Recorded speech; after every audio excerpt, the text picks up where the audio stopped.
अस्सलाम वालेकुम, उम्मीद है सब खैरियत से होंगे। तो पाकिस्तान क्रिकेट बोर्ड में बहुत सा खाड़ पिछाड़ देखने को मिल रहा है और बहुत सी न्यूज़ पिछले 1-2 वीक से गर्दिश में आ रही हैं, बहुत सी न्यूज़ चल रही हैं। जैसा कि पहले हमने देखा कि रिटायरमेंट जो 2 प्लेयरों ने वापस ली, आमिर और इमाद वसीम ने।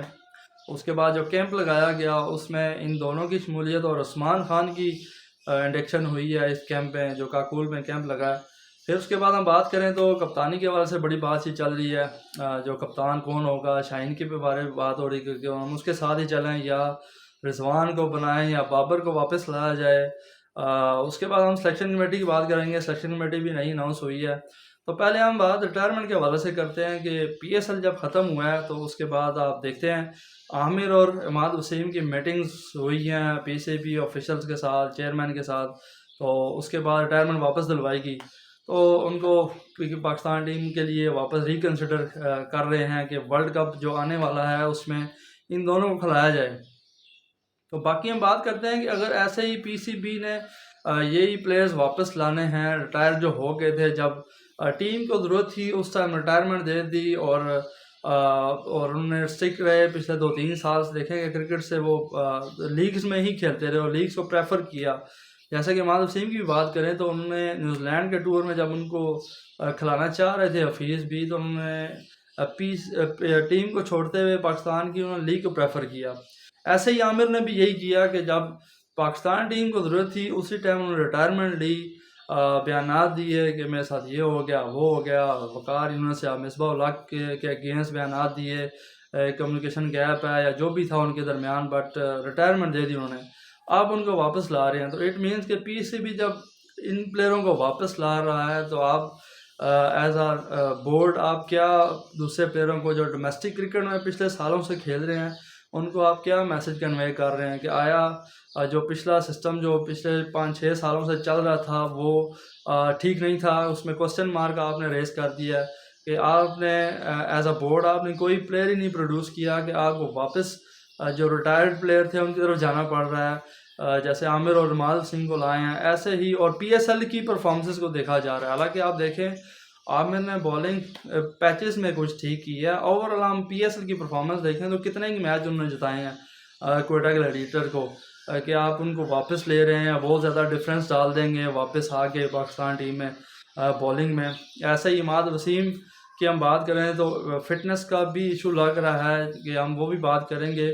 कि आप उनको भी लाए हैं बट आप मैसेज क्या कन्वे कर रहे हैं दूसरों पे, और वो क्या सोचेंगे कि भाई ये तो सिर्फ 2 ही चीज़ें देख रहे हैं, एक तो PSL का टूर्नामेंट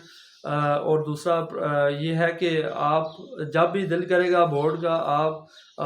किसी भी प्लेयर को उठा के टीम में डाल देंगे कि वो डोमेस्टिक क्रिकेट खेल रहा है कि नहीं खेल रहा। कोई भी कंपटीशन डोमेस्टिक का नहीं खेला इमाद वसीम ने या आमिर ने। हालांकि चाहिए था बोर्ड को कि जब रिटायरमेंट वापस दिलवा रहा है तो उससे पहले आप इनको खिलाएं, डोमेस्टिक टूर्नामेंट खिलाएं, जो नेशनल T20 है या वनडे कप है वो तो ये खेला ही नहीं है। उस टाइम जब वनडे टूर्नामेंट भी लास्ट टाइम जब हो रहा था ये दोनों टीवी पे बैठे हुए थे, वर्ल्ड कप के ऊपर भी जब तबसरे कर रहे थे, उस टाइम भी एक वनडे टूर्नामेंट जब चल रहा था तो इमाद वसीम का बयान आपने देखा, एक बंदे ने क्वेश्चन किया था कि आप वनडे टूर्नामेंट खेलना चाहिए तो उन्होंने कहा नहीं मैं छोड़ चुका हूँ, रिटायर हो गया हूँ, मैं नहीं खेलना चाह रहा, मैं लीग खेलूँगा। तो आप देखेंगे प्रेफरेंसेस देखें कि प्लेयर्स जो पाकिस्तान के लिए सर्व करना चाह रहे हैं आप उनको अपॉर्चुनिटी दें और उनको खिलाएं, ना कि उन लोगों को खिलाएंगे जो पाकिस्तान क्रिकेट को छोड़ के रिटायरमेंट दे के। ऐसा तो नहीं है जब दिल करेगा रिटायरमेंट दे दी और जब दिल किया तो आपने रिटायरमेंट वापस ले ली। इसी तरह हम उस्मान खान की हम बात करें तो जब वो UAE शिफ्ट हो गए हैं तो उन्होंने परफॉर्म तो किया है। यहाँ पर भी आप PCB का देखें कि जब आपने कैंप लगाया है तो वो भी आपने PSL की परफॉर्मेंसेस को देखते हुए कैंप लगाया गया, तो आपने उसका डिसीजन रिवाइज कराया, उसके साथ भी कम्युनिकेशन की उस्मान के साथ, और उन्होंने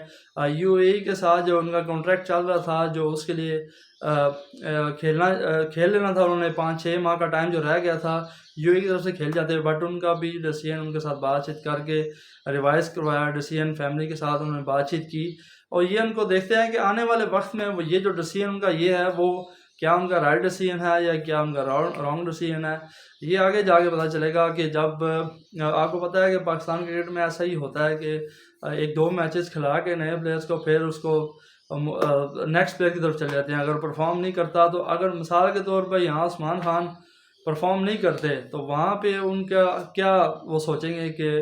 क्या उन्होंने डिसीजन गलत किया था। और यूएई की तरफ से भी पिछले 2 दिन में जो सुनने में आ रहा है कि वो इनके अगेंस्ट स्ट्रिक्ट एक्शन करेंगे, क्योंकि ये एज अ लोकल प्लेयर खेल रहे थे। वहाँ पे जो ILD टूर्नामेंट हुआ है वहाँ पे यूएई का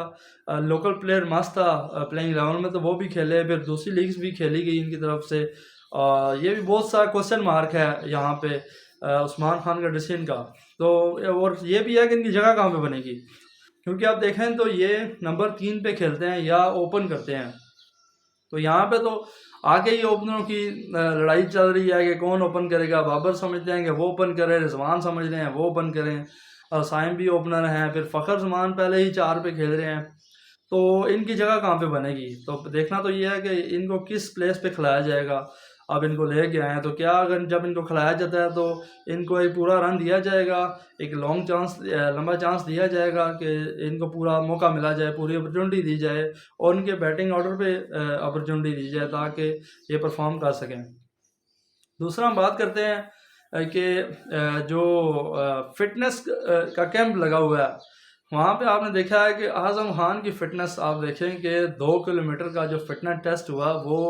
1.5 किलोमीटर भी नहीं कर सके। तो आप ये देखें कि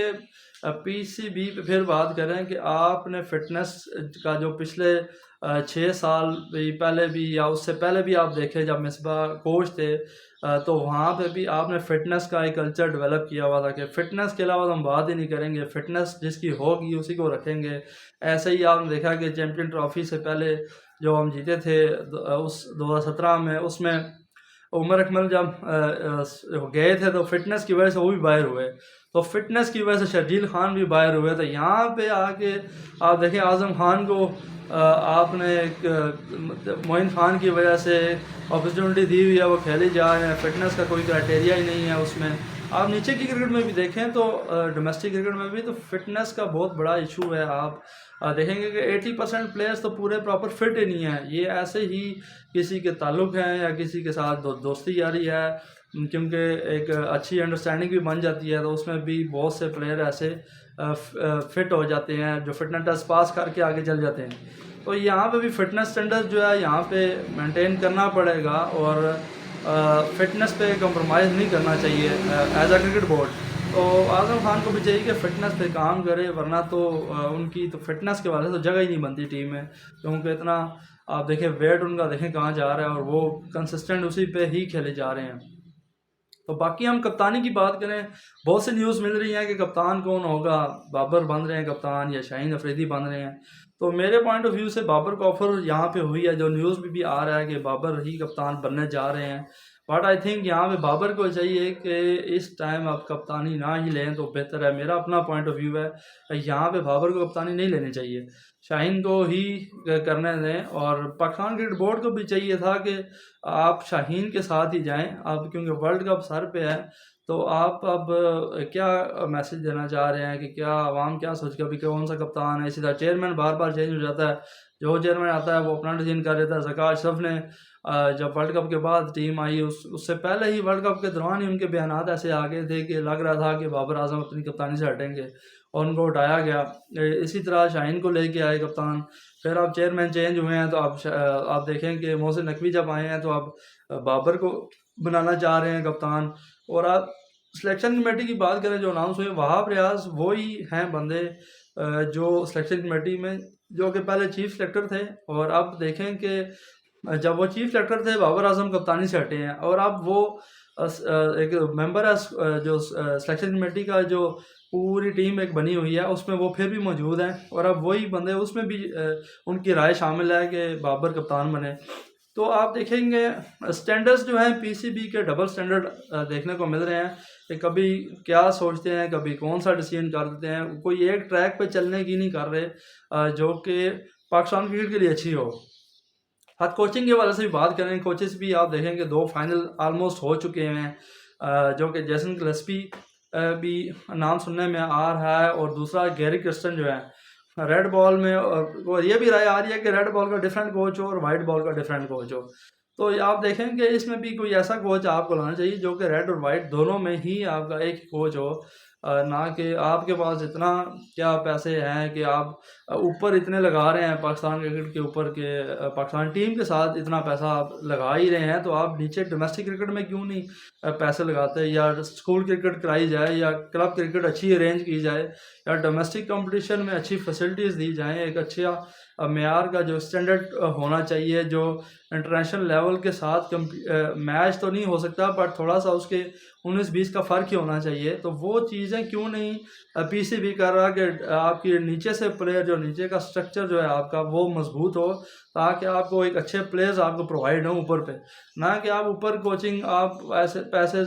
का ज़ाया कर जा रहे हैं और ऐसे ऐसे कोचेस को ला रहे हैं, और वो भी महीने बाद आपका खुद नहीं पता कि आप एज अ क्रिकेट बोर्ड या एज अ चेयरमैन आप अगले महीने सीट पे हैं भी या नहीं। और इसी तरह पाकिस्तान क्रिकेट की बदनामी होती है पूरी दुनिया में, कोई भी कोच आपकी तरफ आना नहीं चाहता, और मजबूरन कोई ना कोई वो ऐसी शराइत दूसरा कोच रख देता है कि आपको एक हैवी अमाउंट देनी पड़ती है, और आप फिर क्या करते हैं कि बार बार शफलिंग करते हैं, कभी एक कोच कभी दूसरा प्लेयर, ऐसी तरह कुर्सियों पे चेंजेस देखने को मिलती हैं, कभी एक सेलेक्टर दूसरी तरफ, ऐसे ही कोचिंग में भी ऐसे ही नज़र आ रहा है। बार बार चेंजेस की वजह से पाकिस्तान क्रिकेट का बहुत ज़्यादा नुकसान हो रहा है। आप देखें कि इसी वजह से वापस आप रिटायर्ड प्लेयर की तरफ गए हैं, आपने कोई प्लेयर नीचे प्रोड्यूस ही नहीं किया कि आप कहें कि हमारी एक नई प्रोडक्ट आ गई है, कि भाई हमने बड़ी एफर्ट की और बड़ा डोमेस्टिक क्रिकेट पे काम करके कोई प्लेयर लाया। ऐसे ही कोई कोच आपने नहीं बनाया कि पिछले कितने सालों से आप का लोकल कोच आपका है ही नहीं है पाकिस्तान क्रिकेट के साथ। एक अब्दुल रहमान जो पिछले एक आध साल में अटैच हुए हैं, उसके अलावा तो कोई कोच आपने तैयार ही नहीं किया। ऐसे ही आपने ट्रेनर नहीं तैयार किया